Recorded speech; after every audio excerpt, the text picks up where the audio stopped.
bigyan ko kayo ng tips kung how to lose weight then. Okay? Ouch. Yung iba, starvation ang ginagawa. Okay? I've been there. Okay? I starve myself, as in, hindi ako kakain para pumayat ako ng mabilis.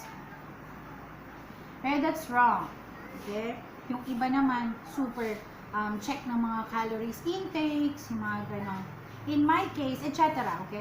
In my case, I learned from those experts, and syempre, tao lang din ako. Katulad ng mga iba na hahanap kung paano mag-lose ng weight. Okay? Sa food intake, one is food intake. You could eat anything of everything.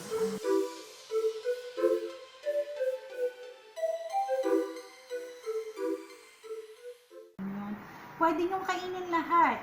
Huwag lang naman yung mga fatty foods tulad ng taba ng baboy. Huwag naman kasi you're not being healthy.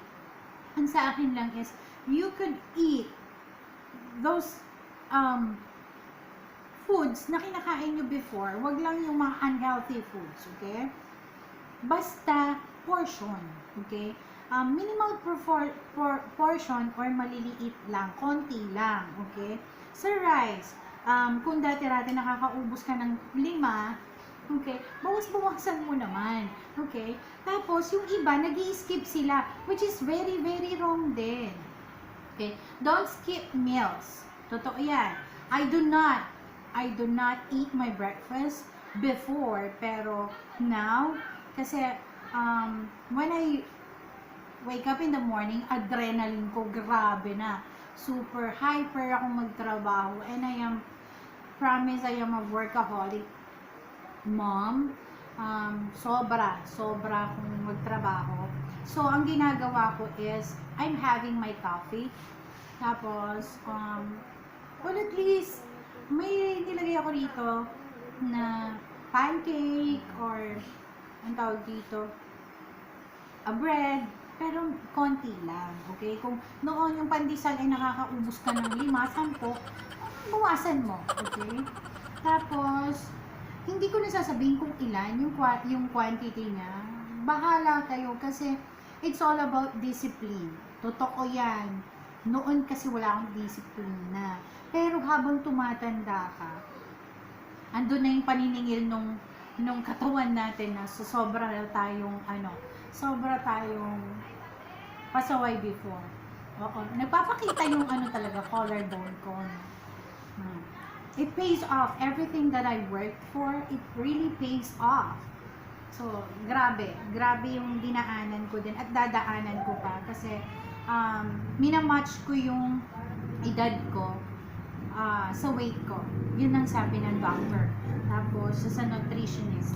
And then, don't skip meals. Kumain ka 3 times a day. Meals ang pinag-uusapan, yung may kanin, yung ganun. Kasi Pilipino tayo hindi tayo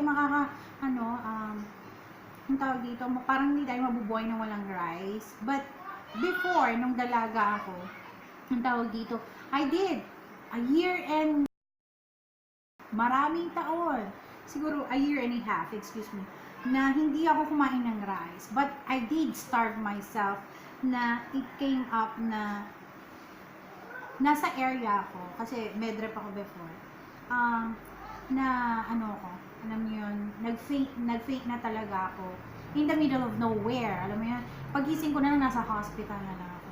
So, no skipping of meals, tapos you could still eat, pwede mong kainin ko muna to, nagugutom talaga ako.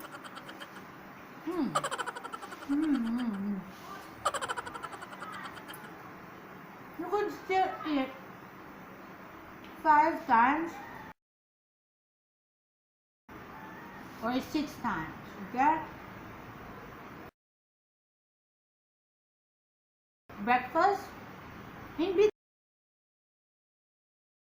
between ng 10 or 12, that's snacks. Merienda sa atin yung mga Filipino, diba? So, breakfast, merienda, tanghalian, lunch, merienda sa alas 3, 6 o'clock or 7 o'clock. Minsan pa nga 5 o'clock, nagcha-chow-chow pa rin tayo ng mga pika-pika, diba? So, that's okay. As long as alam mong disiplinado ka. And you have, it works then. Yung plan,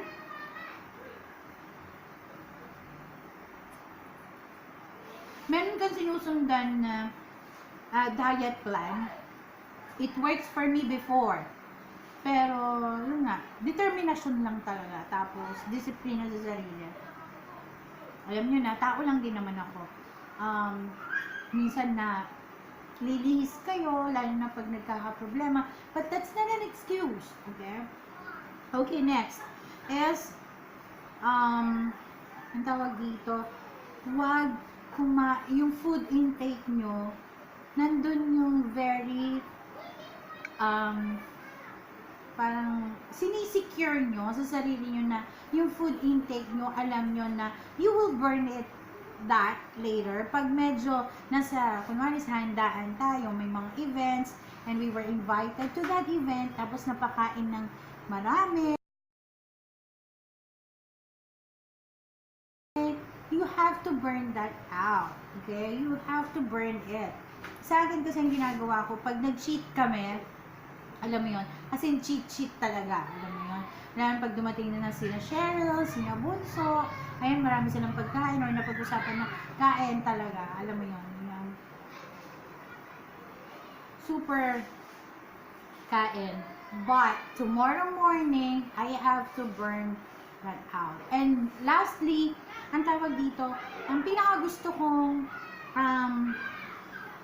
time of the day na mag-workout this morning. Kasi yung adrenaline mo, yung ang tawag dito, yung energy mo, napakadami morning. Sa akin it works that way.